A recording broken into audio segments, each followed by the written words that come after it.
Welcome to Shadow Fable. Don't forget to subscribe. The gallery's white walls gleamed under dim, ambient lights as Mara Delacroix adjusted the final sculpture into place. It was nearing midnight in the heart of a sprawling urban labyrinth, and the city's pulse could be felt in the low murmur of distant traffic and the whispered secrets of those who passed by in the cool night. Mara's reputation as a curator was built on her unerring eye for the obscure and the macabre, a taste honed during years navigating the undercurrents of contemporary art and the darker sides of human expression. Tonight, however, was unlike any exhibition she had ever curated. The silent exhibition was her most ambitious project yet, a collection of sculptures created by a reclusive artist known only as Corvin. The artist had vanished almost as soon as his work was discovered, leaving behind only the twisted, lifelike forms that hinted at hidden depths and unsettling histories. Each sculpture, painstakingly crafted, bore an uncanny resemblance to real people, figures whose eyes seemed to hold a secret agony or an unspoken plea for redemption. Mara paused before one particular piece, a nearly life-sized sculpture of a woman with a vacant, sorrowful expression, seated in a pose reminiscent of quiet despair. The details were exquisite, delicate, almost painful contours that captured the vulnerability of human experience, and a subtle shift in posture that suggested movement long after the artist's chisel had dried. It was as if the sculpture breathed the memories of those lost in quiet tragedies. She couldn't shake the sensation that the eyes of the statue followed her across the room. In the days leading up to the opening, whispers of Corvin's mysterious past began to coalesce into a narrative that hovered on the edge of conspiracy. Rumors surfaced that his works were more than mere art. They were vessels for human emotions, crafted during secret gatherings that resembled cult rituals. An obscure true crime case from years ago hinted that several local figures had disappeared after attending one such gathering, leaving behind only cryptic letters and unsettling photographs. Critics debated whether Corvin's sculptures were his way of immortalizing those lost souls, or of warning against the dangerous allure of unchecked ambition. Mara's own history was littered with shadows. A decade earlier, a scandal had nearly derailed her career, a scandal involving a controversial piece that blurred the lines between art and exploitation. The scrutiny had forced her into a quiet seclusion, until a chance encounter with a renowned investigator in art forgery rekindled her determination to restore her reputation. Tonight, as she stepped through the heavy doors of the gallery, Mara was determined to prove that beauty could exist even in the murk of human misery, even if it was crafted in the depths of darkness. The opening was an uncharacteristic affair, attended by an eclectic mix of art critics, journalists, and collectors. Their hushed conversations reverberated against the walls like a low hum, adding a layer of tension to the already charged atmosphere. In a secluded corner of the gallery, a live feed from a hidden camera captured every moment of the exhibition. Mara had arranged for this discreet surveillance, driven by a gnawing instinct that the sculptures, and perhaps the exhibition itself, might harbor secrets that could ignite unforeseen consequences. Among the guests was Theo Marlowe, an investigative journalist whose career had been built on peeling back the layers of powerful institutions. With a careful eye for detail and a skeptical mind, Theo had attended the exhibition after receiving an anonymous tip about a series of art-related disappearances. His gaze was deliberate, scanning the room as he documented subtle shifts in the sculpture's placements, a detail that Mara, despite her careful arrangements, had not anticipated. As Theo walked by the sculpture of the sorrowful woman, he paused, noting how the piece seemed slightly askew, as though it had been moved by an unseen hand. In the midst of the murmuring crowd, Mara's thoughts churned with unease. She recalled the night she first encountered Corvin's work in a forgotten warehouse, tucked away in a labyrinthine alley of an industrial district. The air had been thick with the scent of rust and decay, and shadows clung to every surface. There, amid discarded relics and broken dreams, the sculptures had whispered to her a promise of truth and transcendence, a promise that now, years later, seemed to be unraveling into a nightmarish reality. As the evening unfolded, small but significant anomalies began to emerge. A collector, known for his sharp instincts, mentioned in hushed tones that one of the sculptures in the center of the gallery, a grotesque figure of a man with a vacant smile, had subtly changed its expression over the course of the night. No one could pinpoint exactly when or how the transformation had occurred, but the shift was undeniable. Other attendees reported fleeting sensations of being watched, as if the art itself was alive and intent on communicating something. These murmurs, initially dismissed as the product of an overactive imagination fueled by the ambiance of the event, soon morphed into a palpable tension that darkened the room. Mara moved through the gallery with a measured grace, her presence both reassuring and inscrutable. Every step she took echoed with the weight of unspoken fears and buried secrets. She stopped before a secluded alcove, where a series of smaller sculptures had been arranged in a circle, almost ritualistically. These pieces, unlike the rest of the collection, were raw and unfinished, like fragments of memories hastily chiseled from stone. Their unfinished nature lent them a haunting immediacy, as if they were desperate attempts to capture fleeting moments of despair. The air here was colder, and the silence more profound, a silence that seemed to demand acknowledgement of the suffering that had birthed them. In that moment, Mara felt a prickle of anxiety. She recalled an obscure psychological disorder she had once studied, a condition where victims, subjected to extreme emotional trauma, began to perceive inanimate objects as conduits of malevolent intent. Was it possible that the raw emotion infused in these sculptures was not merely artistic expression but a reflection of a deeper, more disturbing reality?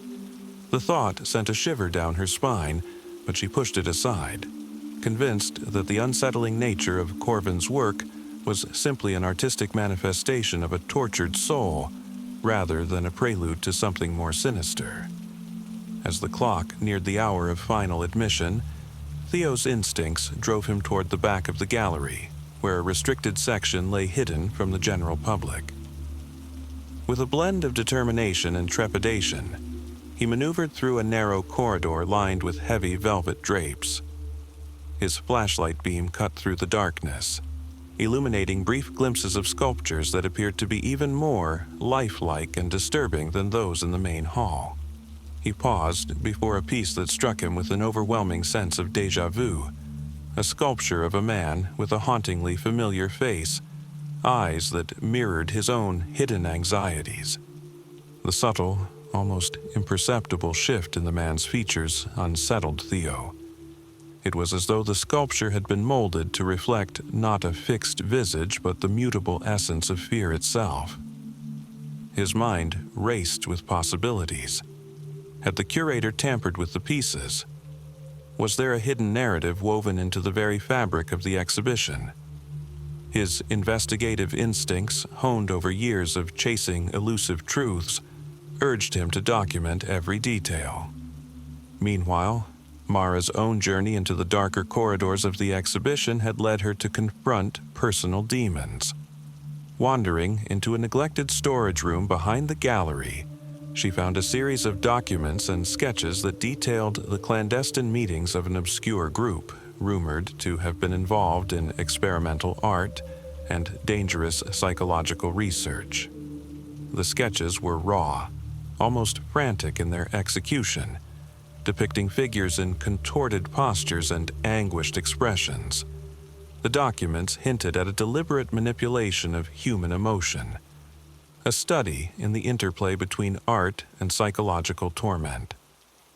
As Mara leafed through the fragile pages, the weight of her own past transgressions pressed upon her. Every misstep in her career, every compromise made in the pursuit of artistic integrity, converged into a moment of bitter clarity. The silent exhibition was not just an art show, it was a mirror reflecting the darkest recesses of the human soul. Her reverie was abruptly shattered by the sound of shattering glass. Rushing back into the main gallery, Mara found a scene that defied explanation. In one corner, where a sculpture had once stood with an air of resigned melancholy, a cluster of onlookers now huddled, their faces twisted in horror. The glass display case that had safeguarded a particularly provocative piece lay in ruins, its contents scattered like broken promises across the polished floor. Amid the chaos, Theo was present, his recorder still in hand, eyes wide with a mixture of triumph and terror. In the ensuing moments, accusations flew like shards of glass. Theo claimed that the altered arrangement of the sculptures pointed to deliberate tampering, a conspiracy meant to invoke a reaction, to blur the lines between art and reality. Mara, her voice steady despite the turmoil churning within her, insisted that the exhibit was conceived as a confrontation with inner fears, not as a staged spectacle for sensationalist headlines. The tension between them crackled in the charged air, a collision of wounded pride and unyielding ambition. As the night deepened, a startling revelation began to crystallize. Late in the evening, while most of the guests had dispersed into the anonymity of the city night, Mara discovered a hidden chamber beneath the gallery, a space that had been sealed off, almost imperceptible except to those who knew where to look. Inside, the walls were lined with photographs and newspaper clippings detailing cases of unexplained disappearances, each one curiously linked to art events or obscure cultural gatherings.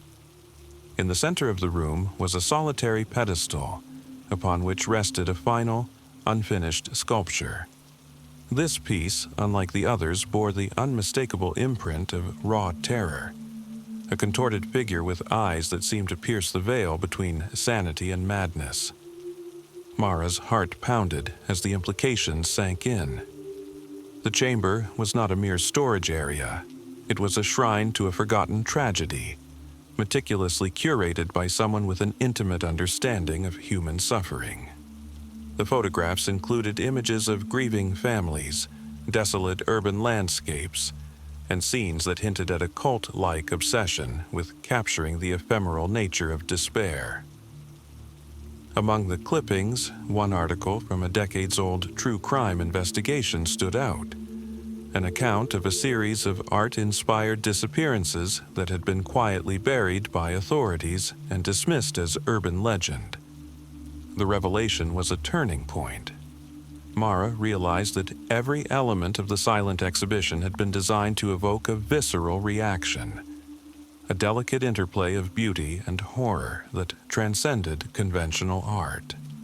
It was an invitation to confront the uncomfortable truths that lay hidden beneath the surface of society, to acknowledge the shadows that danced at the edges of human consciousness. The exhibition, in its entirety, was an elaborate confession of guilt and regret, a testament to the idea that art, in its purest form, could force a reckoning with the darkest parts of the psyche. In a final, desperate act of clarity, Mara gathered the evidence and contacted an old friend in the investigative community, someone who had once helped expose corruption at the highest levels. With a grim resolve, she knew that the truth behind Corbin's work, and the sinister forces it represented, could no longer be contained within the sterile confines of an art gallery. As dawn began to break, casting long, distorted shadows through the gallery's windows, Mara prepared to step into the light, ready to confront the mysteries that had haunted her for so long. Outside, as the city stirred awake, Theo reviewed his recordings. the fragments of whispered secrets and hushed arguments interwoven with the ambient clatter of the early morning.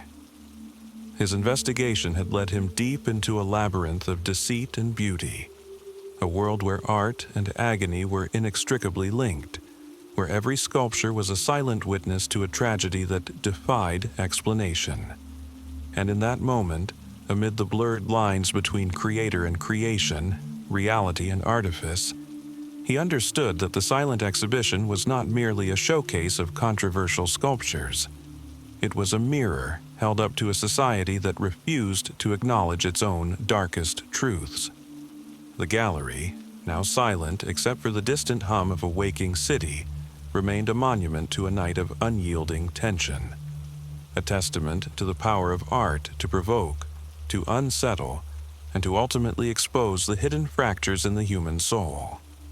In the quiet aftermath, both Mara and Theo were irrevocably changed, bound together by a shared glimpse into the abyss, where beauty and horror coexisted in a delicate, unbreakable dance.